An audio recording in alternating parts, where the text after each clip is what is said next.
apa yang nampak langkah konkretnya Dek Henry meminimalisir penggunaan pestisida itu? Artinya pestisida itu digunakan secara masif dalam jumlah yang banyak, tentu tujuannya untuk mendapatkan hasil panen yang banyak gitu. Nah, kalau akan kita lakukan pola untuk meminimalisir penggunaan pestisida, artinya kan ada konsekuensi yang akan mengurangi hasil. Tentu akan ada pula penolakan. Apa langkah konkretnya yang menurut Henry bisa kita lakukan untuk mengantisipasi itu? Ya, awak rasa pemakaian pestisida yang tinggi itu tidak selalu dia berbanding lurus dengan hasil produksi. Kenapa? Karena banyak di masyarakat kita tuh yang terjadi kini, satu merek pestisida yang sama, cuman beda produsen, mereka pakai gitu.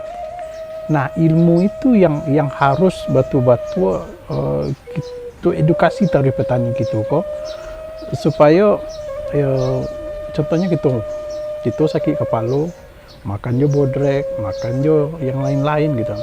Nah, itu yang terjadi di petani kita gitu. Karena umumnya petani kita memakai pestisida kok bukan sesuai jo petunjuk apa yang ada di kemasan itu lah gitu. Mereka kebanyakan bertanya, petani si A kok nampak berhasil, apa pakai pestisidanya? Tanya lo ke seorang lain, apa pakai pestisidanya gitu. Nah, akhirnya mereka adu gitu. Dan mereka kadang-kadang ada yang tidak mencari, padahal mereknya lah sama, bahan aktifnya sama gitu. Apa dampak negatifnya penggunaan pestisida yang secara masif dalam jumlah yang banyak dalam waktu yang panjang itu, Henry? Apa hal yang paling mengkhawatirkan? Ya, Ambo bukan orang kesehatan, tapi secara kesehatan Ambo yakin pestisida itu kan bahan kimia kok. Bahan kimia kalau masuk ke tubuh kita apakah melalui dihirup atau sentuhan, itu merasa pihak yang lebih berkompeten alah hacok juga magi-hagi penjelasan ke masyarakat kita bahaya itu gitu. Oke. Konkretnya Henry,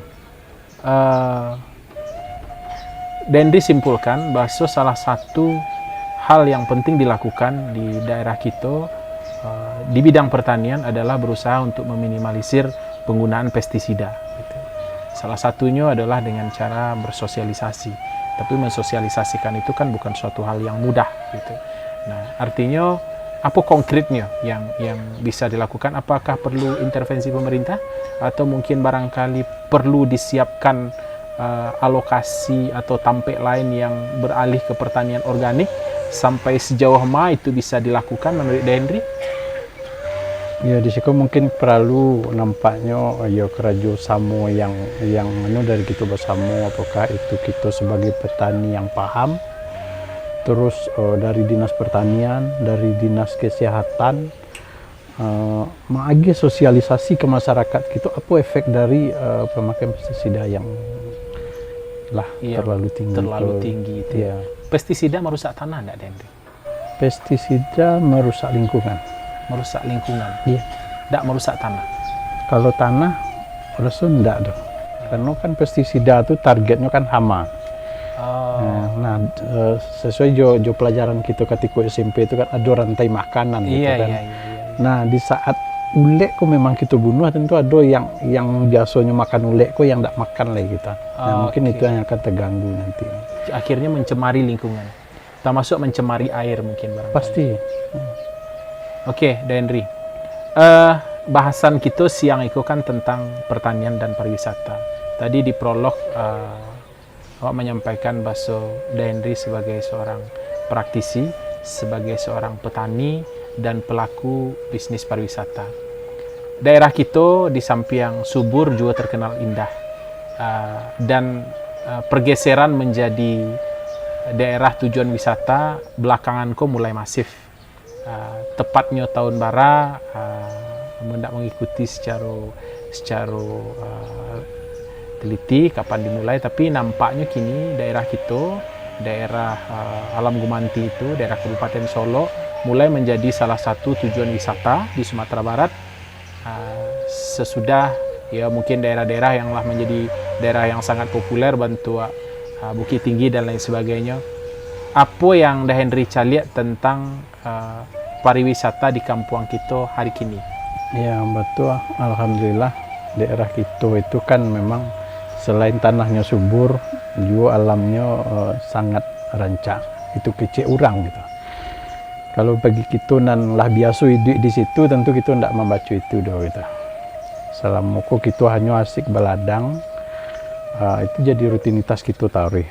Dan ternyata ya boleh dikatakan 2 tahun terakhir semakin banyak orang yang datang ke daerah kita. 2 tahun ya, 2 tahun terakhir kok semakin banyak orang yang datang. Dan mereka mengakui gitu, memang daerah kita kok dingin, udaranya sejuk, pemandangnya rancak. Nah, tentu itu jadi suatu kesempatan pula bagi kita di terutama kawasan Danau Kembar. Kita itu jadi sumber pendapatan tambahan bagi kita selain bertani tadi. Pertanian dan pariwisata kan merupakan suatu bidang yang berbeda. Berbeda penanganannya, berbeda karakternya, berbeda pula kultur masyarakatnya. Tentu dengan adanya perubahan yang serupa harus diikuti pula oleh perubahan-perubahan segala macam, termasuk juga perubahan masyarakat. Kalau dan Rimancele, masyarakat kita di sekitaran Lembah Gumanti, Danau Kembar atau Kabupaten Solok lah secara keseluruhannya alah siap untuk menjadi daerah tujuan wisata. Kalau kini dikatakan siap banal lah. Kenapa? Karena memang masih banyak daerah-daerah kita tuh yang secara kebersihannya alun lagi gitu. Terus keterlibatan masyarakat di bidang pariwisata belum banyak. Tapi lah mulai nampak gitu. Nah, itu terasa di 2 tahun terakhir mulai muncul kawasan-kawasan, apakah villa, penginapan, itulah mulai muncul. Henry sebagai praktisi di dunia pariwisata, apa gerakan-gerakan yang Allah Henry lakukan terkait jo upaya untuk peningkatan pariwisata, apakah untuk kunjungan, pengenalan wilayah dan lain sebagainya, karena kan esensinya pariwisata itu kan kunjungan ya. Orang berkunjung ke tempat kita mungkin daerahnya pegunungan indah, subur, orang yang akan datang dari masa saja, pemetaan sarupa yang nampak di Henry, dan apa yang Henry sebagai praktisi pariwisata yang Allah lakukan. Kalau di bidang pariwisata, waktu mulai baru tahun 2006 balik. 2006 balik? Ya. Sekitar 7 tahun silam? Sekitar 7 tahun yang silam. Nah, itu pertama awak pernah coba diskusi jo penggiat pariwisata yang ada di Sumatera Barat, membawa mereka ke kampung kita. Bawa ke kampung kita, mengenalkan beberapa tampek. Mereka memang sangat mengagumi kampung kita waktu itu gitu. Nah, kami cobalah mengekspos waktu itu, ada yang namanya kita Bukit Cambai, ada yang kawasan Danau Talang, ada kawasan Danau Kembar. Nah, itu di tahun 2016 kami lakukan mulai disosialisasikan tentang keindahan wilayah. Tapi ada Henry, ada satu hal yang kadang-kadang sering menjadi perdebatan di awak Sumatera Barat ko, karena bagi sebagian besar orang berpikir Sumatera Barat itu tidak cocok jadi daerah pariwisata, tidak cocok ju budaya Sumatera Barat.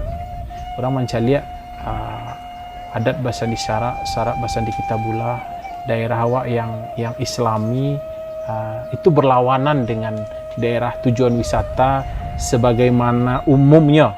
Karena biasanya orang kan berwisata itu katakanlah yang menjadi patokan bentuk Pulau Bali, orang biasa di sinan bebas dengan pakaian yang mungkin semaunya gitu. Nah, Sumatera Barat tidak cocok gitu. Sebagian besar orang berpikir serupa itu. Apa pendapat Henry?